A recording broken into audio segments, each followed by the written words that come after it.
আসসালামু আলাইকুম রহমতুল্লাহ। তো আমি এবার ইসলামাই থেকে আপনাদেরকে বিদেশিদের কিভাবে মেহমানদারি করানো হয় সেটার ব্যাপারে একটু বলতে চাচ্ছিলাম। তো বিদেশি মেহমানরা নর্মালি এরকম সংরক্ষিত এলাকায় তারা অবস্থান করে থাকেন। এখানে থেকে তারা 3 বেলা খাবার সময় নির্ধারিত স্থানে এসে মেহমানদারি গ্রহণ করেন। আর তাদের জন্য সারা দিন রাত ব্যাপী 24 ঘন্টা চায়ের ব্যবস্থা থাকে। আর এই মেহমানদারি করানোর দায়িত্বে থাকে বিভিন্ন ইউনিভার্সিটির ছাত্র ভাইয়েরা। তারাও এখানে নির্দিষ্ট স্থানে থেকে এই মেহমানদারির ব্যাপারটা পরিচালনা করে থাকে।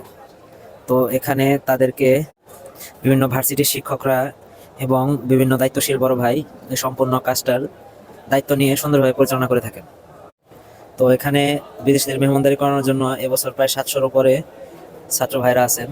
তো তাদের নিজেদের খাবার দাবারের ব্যাপারটা ওনারা নিজেরাই এইখানে করে থাকেন। তারা যা শুধু বিদেশিদের খাওয়ানোর সময় হলে পায়ের রাস্তা ধরে বিদেশিদের খাওয়ানোর জন্য নির্দিষ্ট এই স্থানটাতে যেয়ে থাকেন।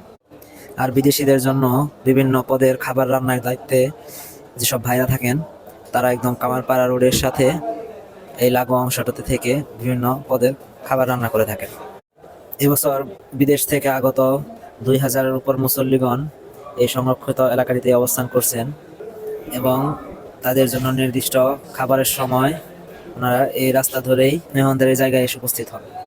নির্দিষ্ট স্থানে আসার পর ছাত্র ভাইরা তাদেরকে সালাম মুসাফা বিনিময়ের মাধ্যমে তাদের জন্য নির্দিষ্ট স্থানে বসিয়ে দেন। তো তারা সবাই মিলেমিশে একসাথে বসে খাবার খেয়ে থাকেন। বিভিন্ন বিশ্ববিদ্যালয়ের ছাত্র ভাইয়েরা বিভিন্ন দলে ভাগ হয়ে এখানে বিদ্যমান থাকা 3-4টি কাউন্টার থেকে নির্দিষ্ট খাবার গ্রহণ করে তাদেরকে সার্ভ করে থাকেন। তো এখানে তাদেরকে সার্ভ করার জন্য এভাবেই সারিবদ্ধভাবে ছাত্র ভাইয়েরা লাইন ধরে তাদের জন্য সকল খাবার সমূহ নিয়ে তাদেরকে মেহমানদারি করিয়ে থাকেন। এভাবেই বিদেশি মেহমানরা তাদেরকে পরিবেশন করা খাবারগুলো খুব স্বাচ্ছন্দ্যের সহিত মিলেমিশে একসাথে বসে গ্রহণ করে থাকেন। অনেক সময় বিদেশি মেহমানরা একসাথে কয়েকশো জন এসে পড়েন, তারপরেও বিভিন্ন বিশ্ববিদ্যালয়ের ছাত্র ভাইয়েরা খুব সুন্দরভাবে বিষয়টিকে ম্যানেজমেন্ট করে তাদেরকে খাবার পরিবেশন করে থাকে। খাবার পরিবেশন শেষে তারা তাদের নির্দিষ্ট টেন্টের দিকে ফিরে যান। এখানে সারিবদ্ধভাবে বিভিন্ন টেন্টের অবস্থান। তো এইভাবেই আলহামদুলিল্লাহ খুব সুন্দরভাবে বিদেশিদেরকে মেহমানদারি করানো হয়।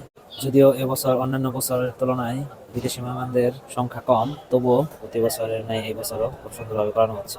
সবাই ভালো থাকবেন। আল্লাহ হাফেজ।